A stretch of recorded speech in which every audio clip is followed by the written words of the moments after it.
পৃষ্ঠপোষকতার অভাব আর অর্থনৈতিক সংকটে নওগাঁয় ক্ষুদ্র নৃগোষ্ঠী ধরে রাখতে পারছে না নিজস্ব ভাষার সংস্কৃতি। এসব জাতিগোষ্ঠীর মানুষ দিন দিন হারাচ্ছে তাদের ভূমি ও বসতবাড়ি।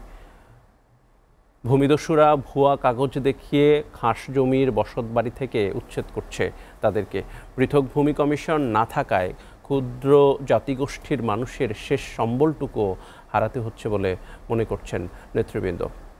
নওগাঁ থেকে SR রাজের পাঠানো তথ্য ছবিতে ডেস্ক প্রতিবেদন। মুন্ডা, পাহান, উরাও, মাহালি সহ প্রায় 14টি ক্ষুদ্র জাতিগোষ্ঠীর বাস নওগাঁ জেলায়, যাদের আছে নিজস্ব ভাষা সংস্কৃতি। যথাযথ পৃষ্ঠপোষকতার অভাবে ধরে রাখতে পারছে না সংস্কৃতিগুলো। এসব ক্ষুদ্র জাতিগোষ্ঠীর মানুষের অভিযোগ, প্রভাবশালীদের দাপটে পিছিয়ে পড়া আদিবাসীরা হারাচ্ছেন সহায় সম্বল। ভূমিদস্যুরা ভুয়া কাগজ দেখিয়ে জোর করে দখল নিচ্ছে শেষ সম্বলটুকু। 2021 সাল থেকে ওরা এই জমিটা দখল করে নেয়। আমি সেই জমি এখনো পর্যন্ত আমি পাইনি। আমাদের ভাষা আমরা কথা বলতে পারি না, এমনকি আমি শিখিও নি। আমাদের স্কুলে ওটাও শিখিনি।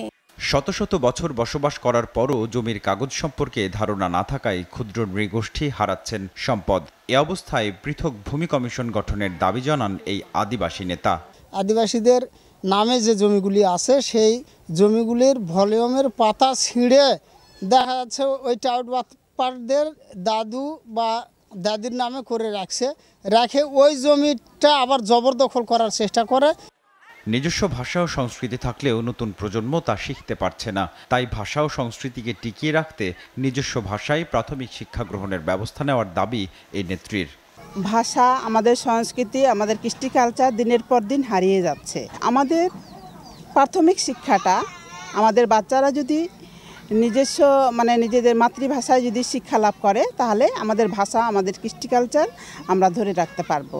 শুধু নওগাঁয় ক্ষুদ্র জাতিগোষ্ঠীর প্রায় 1,50,000 মানুষের বসবাস। শিক্ষা, স্বাস্থ্য সহ বিভিন্ন নাগরিক সুযোগ সুবিধা নিশ্চিত করার দাবি জানান এসব মানুষ। SCTV news desk.